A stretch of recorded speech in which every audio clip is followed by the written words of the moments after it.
ఒక్కసారి కొమ్మూరి గోల్డ్ కి కాల్ చేయండి. తాకట్లో ఉన్న మీ బంగారాన్ని విడిపించి మార్కెట్ ప్రైస్ కి వాళ్ళు కొనుక్కుని మిగతా డబ్బులు మీకు ఇచ్చేస్తారు. హాయ్, వెల్కమ్ టు మనం టీవీ. మనం టీవీ ఉన్నది మన కోసం. మోహన్ బాబుని అరెస్ట్ చేయాలంటూ తిరుపతిలో విద్యార్థి సంఘ నేతలు, ఎస్ఎఫ్ఐ నేతలు రోడ్డెక్కారు. సో ఇటు ఎంబీఏ యూనివర్సిటీలో జరుగుతున్న అక్రమాలు, అరాచకాలపై శాంతియుతంగా నిరసన చేస్తున్న ఎస్ఎఫ్ఐ నేతలను కిడ్నాప్ చేశారంటూ ఇటు మంచు విష్ణు సహా అతని బౌన్సర్లతో పాటు మోహన్ బాబుపై కూడా తిరుపతిలో కేసు నమోదైంది. తిరుచానూరు పోలీస్ స్టేషన్లో ఎస్ఎఫ్ఐ నేతలు ఎవరైతే కిడ్నాప్ గురయ్యారో వాళ్ళకి సంబంధించిన బంధువులు తిరుచానూరు పిఎస్లో కేసు పెట్టారు. తిరుపతిలో రణరంగంగా మారింది. మోహన్ బాబు యూనివర్సిటీలో జరుగుతున్న అక్రమాలు, అరాచకాలపై, విద్యార్థులపై జరుగుతున్న దౌర్జన్యాలను వ్యతిరేకంగా ఇవాళ తిరుపతిలో విద్యార్థి సంఘాలు భారీ నిరసనకు పిలుపునిచ్చాయి. ఎస్సీ యూనివర్సిటీ మెయిన్ గేట్ వద్ద ఈ నిరసన కార్యక్రమం జరుగుతుంది. ఎస్ఎఫ్ఐ నాయకులు కిడ్నాప్ కేసులో మోహన్ బాబు, విష్ణులను వెంటనే అరెస్ట్ చేయాలని విద్యార్థి సంఘ నేతలు డిమాండ్ చేస్తున్నారు. విద్యార్థి నేతలను లక్ష్యంగా చేసుకుని జరుగుతున్న కిడ్నాప్ రాజకీయాలు పూర్తిగా నశించాలంటూ గళం విప్పాయి విద్యార్థి సంఘాలు. మోహన్ బాబు యూనివర్సిటీ నిర్వహణలో తీవ్ర అక్రమాలు జరుగుతున్నాయని ఆరోపించిన విద్యార్థి సంఘ నేతలు ఎంబీయూకి ఉన్న గుర్తింపును కూడా తక్షణమే రద్దు చేసి యూనివర్సిటీని ప్రభుత్వం స్వాధీనం చేసుకోవాలంటూ కూడా డిమాండ్ చేస్తున్నారు. ఈ నిరసనకు ఎస్ఎఫ్ఐ, ఏఐఎస్ఎఫ్, ఎన్ఎస్యుఐ, పీడిఎస్యు సంఘాలు ఐక్యంగా మద్దతు ప్రకటించేశాయి.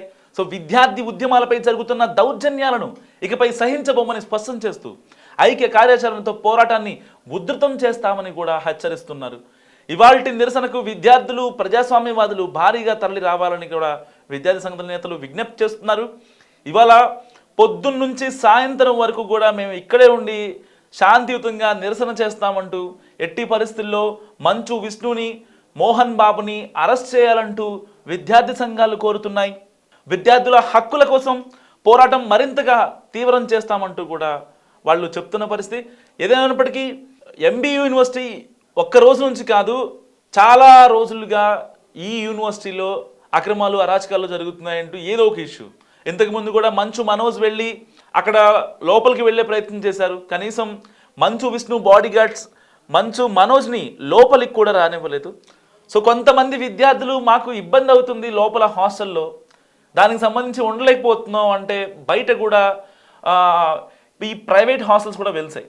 ఒక రకంగా మొదటి నుంచి ఎంబీయూలో అంటే ఒక రకంగా ఎంబీయూ సేఫా కాదా?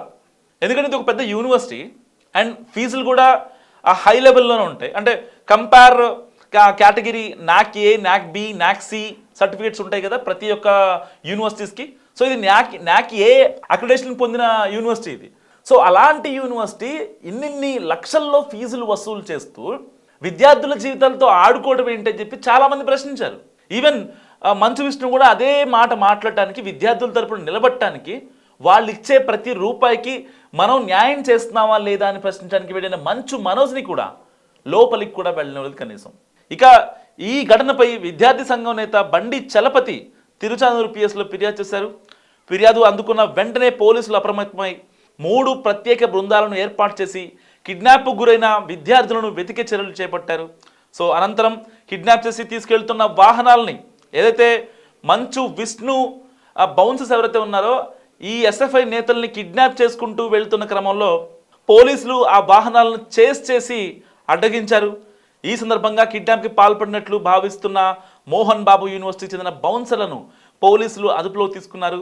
అలాగే కిడ్నాప్కు గురైన విద్యార్థి సంఘ నేతలను పోలీసులు సురక్షితంగా రక్షించారని చెప్పుకోవచ్చు. అండ్ విద్యార్థి సంఘ నేత బండి చలపతి ఇచ్చిన ఫిర్యాదు మేరకు నటుడు మోహన్ బాబు, మంచు విష్ణు, యూనివర్సిటీ చెందిన విఆర్ఓ సతీష్తో పాటు మరికొందరిపై పోలీసులు కేసు నమోదు చేశారు. సో ఈ ఘటనపై పూర్తి స్థాయిలో దర్యాప్తు కొనసాగుతోంది. Section 191, 115, 140, 126 BNS, 351 BNS, 61/2 BNS. So ఈ సెక్షన్ల కింద కేసు నమోదు చేశారు. So A1గా Mohan Babu university PRO సతీష్గా ఉన్నారు. అండ్ A2గా మోహన్ బాబు ఉన్నారు. A3గా మంచు విష్ణుపై కేసు నమోదు చేశారు. సో పోలీసులు మొత్తంగా ప్రధాన నిందితులతో పాటు మరొక 20 మందిపై కూడా పోలీసులు కేసు నమోదు చేశారు. ఎవరైతే ఈ రెక్కీకి సహకరించారో, డైరెక్ట్ ఆర్ ఇండైరెక్ట్గా ఎవరైతే సహకరించారో వాళ్ళపైన కూడా మరొక 20 మందిపై కేసు నమోదైంది. సో పరారీలో ఉన్న నిందితుల కోసం పోలీసులు గాలింపు చర్యలు చేపడుతున్నారు. సో ఎట్టి పరిస్థితుల్లో ఎంబీయూలో జరుగుతున్న అరాచకాలు, అక్రమాలు ఆగాలన్నదే ఇక్కడ ఎస్ఎఫ్ఐ స్టూడెంట్ యూనియన్ నేతలు చెప్తున్న మాట. ఎంఈ యూనివర్సిటీ గురించి మీరేమనుకుంటారో మస్ట్ కామెంట్ చేయండి. చూస్తున్నాండి మనం టీవీ.